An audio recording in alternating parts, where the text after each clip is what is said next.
no great story ever started with, on a bright sunny day. It's always when it's raining and cold and miserable, and you know, those are the cool stories and what you really get out of adventure, I think.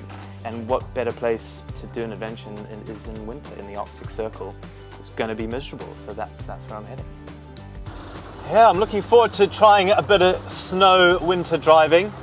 I'm going to get some snow tyres this week, which should be fun.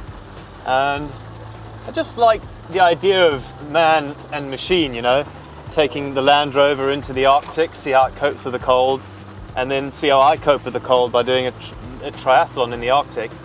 And as far as I know, no one has ever done a winter Arctic triathlon ever, which is surprising because, you know, it's not that long. It only takes a couple of hours. So, you know, I'm sure some crazy Norwegians have done it, but it'd be nice to do it and film it properly and then see how I cope. When it comes to an off-road vehicle, I've never even considered anything else but a Land Rover. And that's, you know what, it's nothing to do with, I mean, there's some amazing off-road vehicles out there. I just don't love them, you know, I haven't fallen in love with them and they weren't part of my childhood.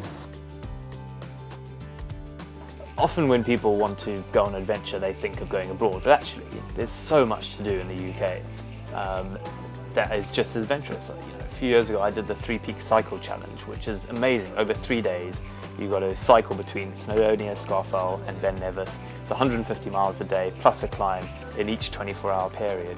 And that was one of the most amazing little adventures over a long weekend that you can do. And you know, once you get into Scotland and all those massive mountains and it's freezing cold, and again it's just, you do feel way more adventurous getting home, finding a pub, sitting down, the fire's going, you think, oh, you know, I actually achieved something today.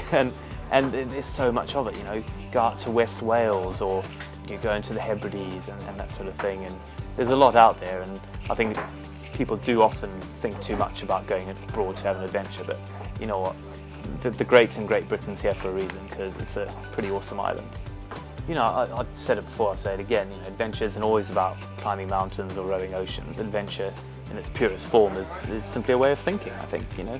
And I'm not gonna lie, it does help if you're single and you don't have a family to go off on these big adventures, but I don't think you need to do all the big adventures to get, you know, feel that you've achieved something. You know, you can just go for a weekend, like, you know, doing the 3 Peaks Cycle Challenge. That was an incredible adventure. And it took 3 days of my time, and you know, you don't always have to go off and do these month-long expeditions and things like that. Annoyingly, those are the ones I like to do. So, you know, I'm still young, so you know, who knows what I'm going to do when I've settled down a little bit more. Maybe I'll never settle down, who knows. My advice for people is just take that first step, take the leap. You know, a lot of people sit at home and they're like, oh, should I do this, should I do that? You know, it's obviously a famous saying, regret the things you do rather than the things you don't.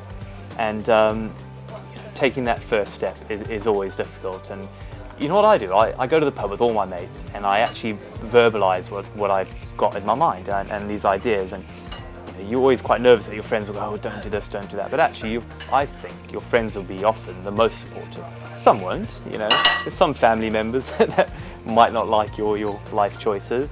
But actually, I think verbalising it and getting out there and committing is the first thing you can do. It's critical to have a beard. It's honestly, my beard has got more publicity than anything else I've ever done. You know, swimming Britain, no. Having a beard for jellyfish stings, yes. I'm just lazy. You know, I couldn't be bothered to carrying a razor, to be honest. It does help in the cold, I think. I don't know. I'm not really sure why I have a beard. It's kind of something I've had for the last couple of years.